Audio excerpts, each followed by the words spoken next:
देते समय बोलने चाहिए। ये 3 शब्द जिनसे सभी मनोकामनाएं पूरी होती हैं। हम आज के प्रवचन में जानेंगे कि तुलसी माता को जल देते वक्त कौन से शब्द बोलने चाहिए। किसी समय की बात है, भगवान विष्णु विश्राम कर रहे थे, तभी देवी लक्ष्मी वहां आई और भगवान विष्णु से तुलसी माता को जल देने के महत्व के बारे में पूछा। भगवान विष्णु ने उन्हें तुलसी माता को जल देने के महत्व को विस्तार से बताया। तब देवी लक्ष्मी ने कहा, हे स्वामी, आपने मुझे तुलसी माता के महत्व के बारे में बताया, लेकिन अब मैं ये जानना चाहती हूं कि तुलसी माता को जल कैसे देना चाहिए, उनकी सेवा की सबसे श्रेष्ठ विधि क्या है और जल देते समय कौन सा मंत्र बोलना चाहिए। भगवान विष्णु ने उत्तर दिया, प्रिया देवी, जैसा कि मैंने तुम्हें तुलसी माता के महत्व के बारे में बताया, उसी प्रकार तुलसी माता को जल देते समय बोला जाने वाला मंत्र भी बहुत महत्वपूर्ण है। यह मंत्र 3 शब्दों का है, लेकिन इसका प्रभाव अत्यंत शुभ और कल्याणकारी है।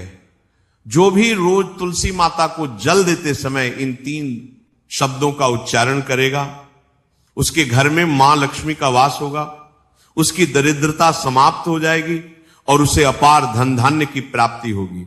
मंत्र के महत्व को बताते हुए भगवान विष्णु ने कहा, इस मंत्र का महत्व सुनने से ही मनुष्य के सभी पाप नष्ट हो जाते हैं।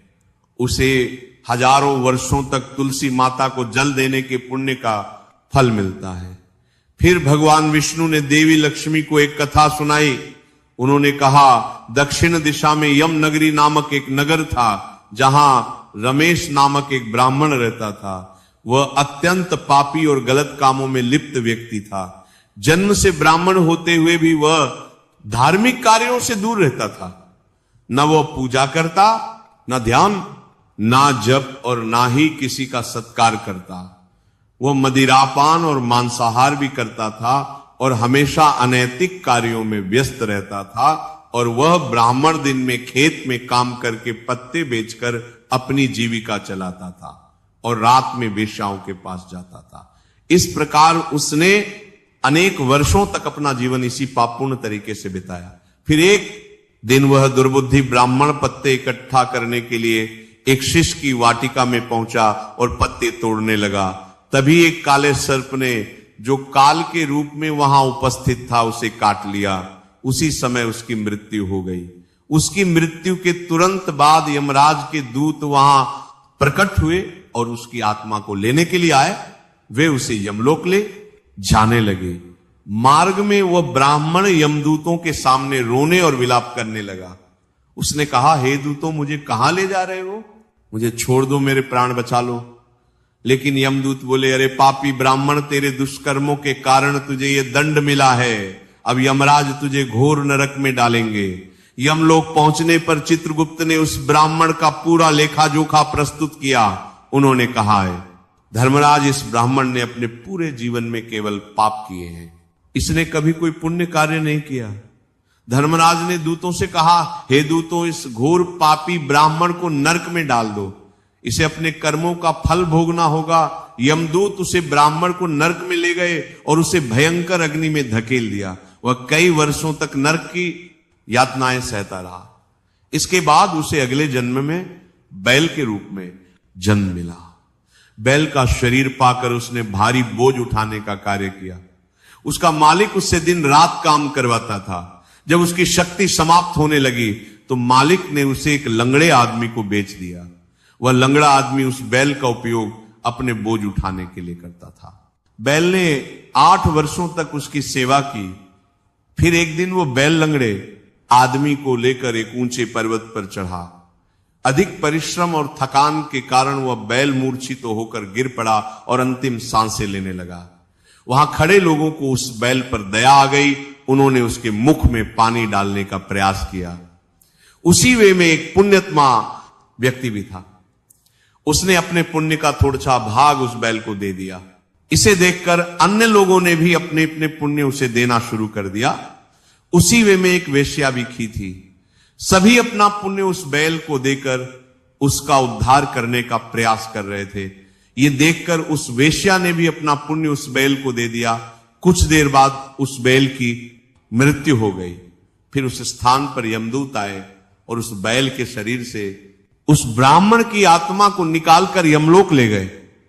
यमलोक पहुंचने पर उसे यमदेव के सामने प्रस्तुत किया गया। चित्रगुप्त ने जब उसका लेखा जोखा देखा तो वे चकित रह गए। वेश्या के द्वारा दिए गए पुण्य के कारण उसके सभी जन्मों के पाप नष्ट हो चुके थे। यमदेव ने कहा, हे ब्राह्मण, उस वेश्या ने तुझे अपना पुण्य देकर तुझ पर बड़ा उपकार किया है। उसी के पुण्य के प्रभाव से तुम्हारे सभी पाप नष्ट हो गए, इसीलिए अब तुम्हें फिर से मनुष्य जन्म प्राप्त होगा।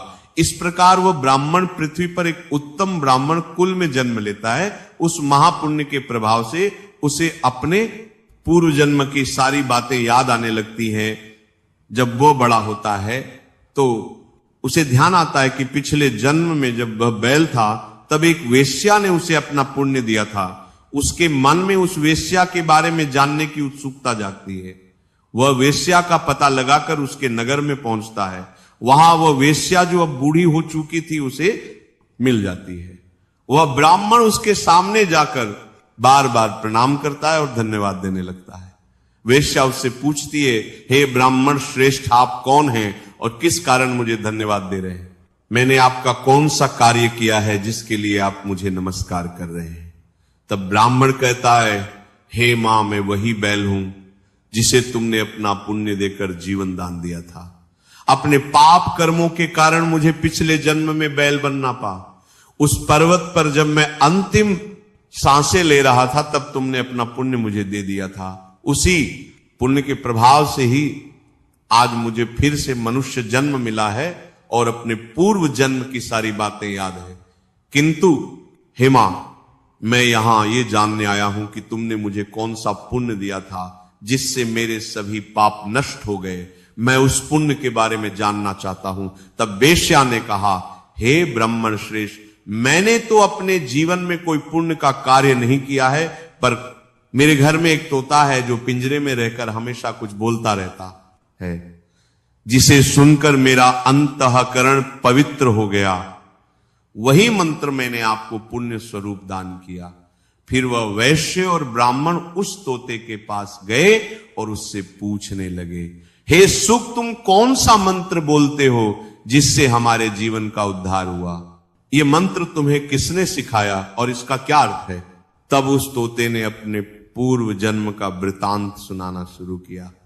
वह बोला, हे ब्राह्मण श्रेष्ठ, पिछले जन्म में मैं एक ब्राह्मण था। मुझे अपने ज्ञान का बहुत घमंड था। मैंने कभी गुरुजनों का सम्मान नहीं किया, बल्कि उनका बार बार अपमान किया। अपने अहंकार के कारण मेरा स्वभाव क्रोधी और द्वेषपूर्ण हो गया। मैं सभी को तुच्छ समझने लगा और विद्वानों का भी अपमान करता था। कालांतर में मेरी मृत्यु हो गई और मुझे यमलोक ले जाया गया। पूज्य व्यक्तियों और गुरुजनों का अपमान करने के कारण मुझे तोते के कुल में जन्म लेना पड़ा। तोते के रूप में जन्म लेने के बाद छोटी अवस्था में ही मेरे माता पिता का साथ छूट गया। मैं अकेला पेड़ की डाल पर बैठकर रो रहा था। तभी कुछ मुनि उस मार्ग से जा रहे थे। उन्होंने मेरी दयनीय स्थिति देखी और मुझे अपने आश्रम ले आए।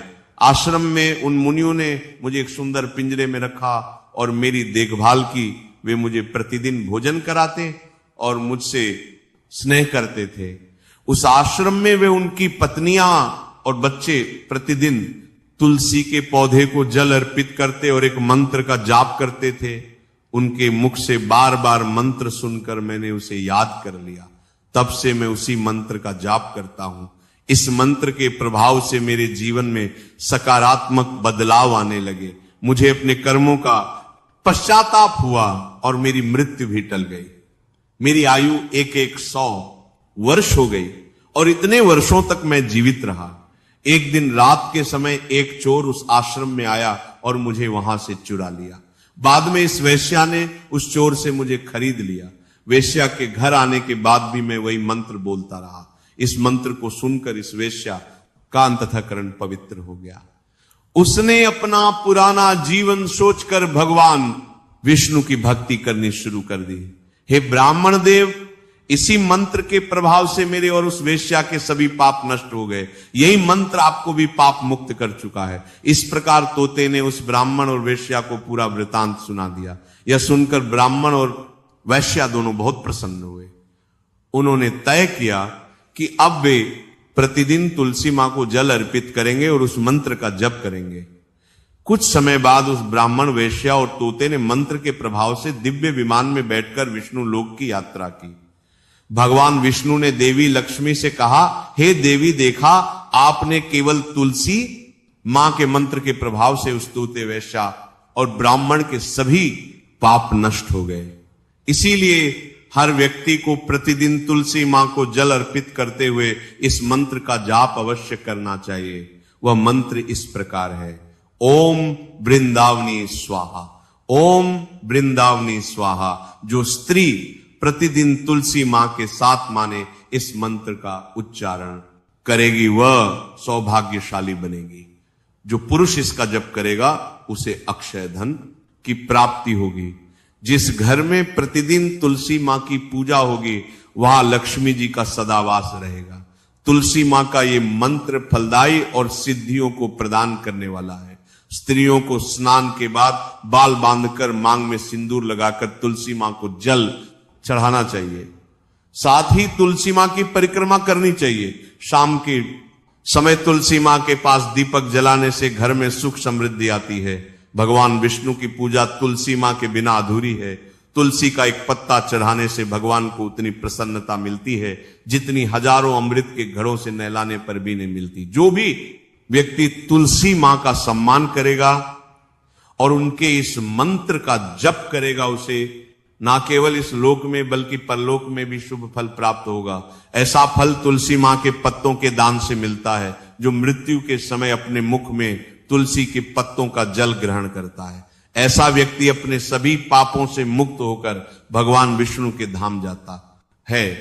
भगवान विष्णु कहते हैं पूर्णिमा, अमावस्या, द्वादशी और सूर्य संक्रांति के दिन मध्याह्न काल, रात्रि और अशोच के समय तेल लगाकर बिना स्नान किए अथवा बिना हाथ पैर धोए रात्रि के वस्त्र पहनकर तुलसी के पत्ते तोड़ना महापाप होता है। श्राद्ध, व्रत, दान, प्रतिष्ठा और देव पूजा के लिए तोड़े गए तुलसी के पत्ते 3 रात तक पवित्र रहते हैं।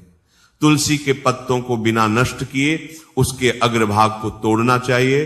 तुलसी की मंजरी जो सभी फूलों से श्रेष्ठ मानी जाती है, इसे उसे तोड़ते समय पत्तियों का होना आवश्यक है।